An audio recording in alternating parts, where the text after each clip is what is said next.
ಪಕ್ಷದ ವಿರುದ್ಧನೇ ಹೇಳಿಕೆ ನೀಡಿ ಸಂಪುಟದಿಂದಲೇ ವಜಾಗೊಂಡಿರುವಂಥ ರಾಜಣ್ಣರನ್ನ ಉಳಿಸಿಕೊಳ್ಳುವುದಕ್ಕೆ ಸಿದ್ದರಾಮಯ್ಯ ಅಕ್ಷರಶಃ ಕಸರತ್ತನ್ನು ಮಾಡಿದ್ದಾರೆ. ಪಕ್ಷದಿಂದಲೇ ಕಿಕ್ಔಟ್ ಮಾಡೋದಕ್ಕೆ ಹೊರಟಿದ್ದ ಹೈಕಮಾಂಡ್ ಸಿದ್ದರಾಮಯ್ಯ ಕೂಲ್ ಮಾಡಿದ್ದಾರೆ ಹೈಕಮಾಂಡನ್ನು. ಹಾಗಾದರೆ ರಾಹುಲ್ ಗಾಂಧಿಯನ್ನು ಸಮಾಧಾನ ಮಾಡಿದ್ದು ಹೇಗೆ? ಸಿದ್ದರಾಮಯ್ಯನವರು ವೇಣುಗೋಪಾಲ್ ಜೊತೆ ಚರ್ಚೆ ಸಕ್ಸಸ್ ಆಗಿದ್ದು ಹೇಗೆ? ಡೀಟೇಲ್ಸ್ ಇಲ್ಲಿದೆ. ಸಂಪುಟದಿಂದ ಮಾತ್ರವಲ್ಲ, ಪಕ್ಷದಿಂದಲೇ ಕಿಕ್ಔಟ್ಗೆ ಪ್ಲಾನ್. ಪರಮಾಪ್ತನನ್ನ ಉಳಿಸಿಕೊಳ್ಳಲು ಸಿದ್ದರಾಮಯ್ಯ ರಣತಂತ್ರ. ರಾಗಾನ ಕೂಲ್ ಮಾಡಿ ರಾಜಣ್ಣನ ಸೇಫ್ ಮಾಡಿದ ಟಗರು. ವೇಣುಗೋಪಾಲ್ ಮೂಲಕವೇ ಕಾರ್ಯತಂತ್ರ ಹೆಣೆದ ಸಿದ್ದು.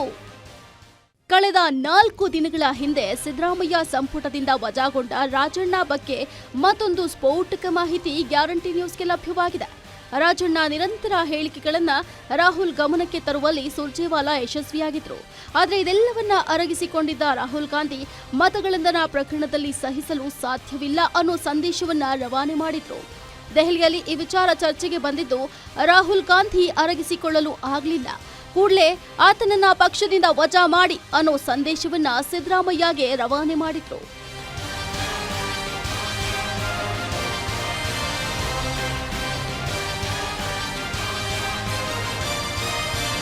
ಮಂಗಳವಾರ ಬೆಳಿಗ್ಗೆ ಸಿಎಂ ಸಿದ್ದರಾಮಯ್ಯಗೆ ಕರೆ ಮಾಡಿದ ವೇಣುಗೋಪಾಲ್ ಕೂಡಲೇ ರಾಜಣ್ಣ ಅವರನ್ನ ಪಕ್ಷದಿಂದ ವಜಾ ಮಾಡಿ ಅಂತ ಪಟ್ಟು ಹಿಡಿದ್ರಂತೆ. ಆದರೆ ಸಿದ್ದರಾಮಯ್ಯ ರಾಜಣ್ಣ ಒಂದು ಪ್ರಮುಖ ಸಮುದಾಯದ ನಾಯಕ, ಆತ ಒಂದು ಕ್ಷೇತ್ರಕ್ಕೆ ಸೀಮಿತವಾದ ನಾಯಕನಲ್ಲ. ಸುಮಾರು 3 ಜಿಲ್ಲೆಗಳಲ್ಲಿ ಅವರ ಪ್ರಭಾವ ಇದೆ. ಹೀಗಾಗಿ ಅವರನ್ನ ಪಕ್ಷದಿಂದ ವಜಾ ಮಾಡಿದ್ರೆ ರಾಜಣ್ಣಗಿಂತಲೂ ಪಕ್ಷಕ್ಕೆ ಹೆಚ್ಚು ಲಾಸ್ ಅನ್ನೋ ಮಾಹಿತಿಯನ್ನ ಕೊಟ್ಟಿದ್ದಾರೆ. ಜೊತೆಗೆ ಆತನಿಂದ ಸಚಿವ ಸ್ಥಾನಕ್ಕೆ ರಾಜೀನಾಮೆ ಪಡೆಯುತ್ತೀನಿ ಅಂತ ಹೇಳಿದ್ರಂತೆ.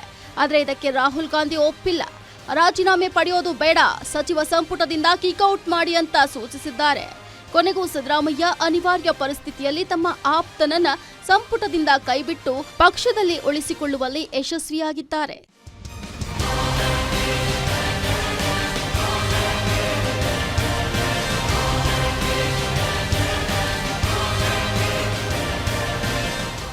ಸಿದ್ದರಾಮಯ್ಯ ಸರ್ಕಾರದಲ್ಲಿ ಈಗ ಖಾಲಿ ಇರುವ 2 ಸ್ಥಾನಗಳು ನಾಯಕ ಸಮುದಾಯಕ್ಕೆ ಮೀಸಲಿಟ್ಟ ಸ್ಥಾನಗಳು. ಹೀಗಾಗಿ ನಾಯಕ ಸಮುದಾಯದ ಶಾಸಕರು ಕೂಡಲೇ 2 ಸ್ಥಾನ ತುಂಬಿ ಸಮುದಾಯಕ್ಕೆ ಅವಕಾಶ ಕೊಡಬೇಕು ಅಂತ ಪಟ್ಟು ಹಿಡಿದಿದ್ದಾರೆ. ಈ ಬಗ್ಗೆ ಲೋಕೋಪಯೋಗಿ ಸಚಿವ ಸತೀಶ್ ಜಾರಕಿಹೊಳಿ ಕೂಡಲೇ ಖಾಲಿ ಸ್ಥಾನಗಳನ್ನು ತುಂಬಬೇಕು ಅಂತ ಸಿಎಂಗೆ ಒತ್ತಾಯ ಮಾಡಿದ್ದಾರೆ. ಈ ನಡುವೆ ಅಧಿವೇಶನ 22ಕ್ಕೆ ಮುಗಿತಾ ಇದ್ದಂತೆ ರಾಜಣ್ಣ ದೆಹಲಿಗೆ ಹೋಗೋದಕ್ಕೆ ಸಿದ್ಧತೆ ಮಾಡಿಕೊಂಡಿದ್ದಾರೆ. ಹೈಕಮಾಂಡ್ ಭೇಟಿ ಮಾಡಿ ತಮ್ಮ ಬಗ್ಗೆ ಹೈಕಮಾಂಡ್ಗೆ ಮುಟ್ಟಿಸಿರುವ ತಪ್ಪು ಮಾಹಿತಿ ಬಗ್ಗೆ ಮನವರಿಕೆ ಮಾಡಿಕೊಡಲು ಪ್ಲಾನ್ ಮಾಡಿದ್ದಾರೆ. ಒಟ್ಟಾರೆ 2013ರಿಂದ ಸಿದ್ದರಾಮಯ್ಯ ಹೈಕಮಾಂಡ್ ಮುಂದೆ ಬಲ ಪ್ರದರ್ಶನದ ಮೂಲಕ ಮೇಲುಗೈ ಸಾಧಿಸಿದ್ರು.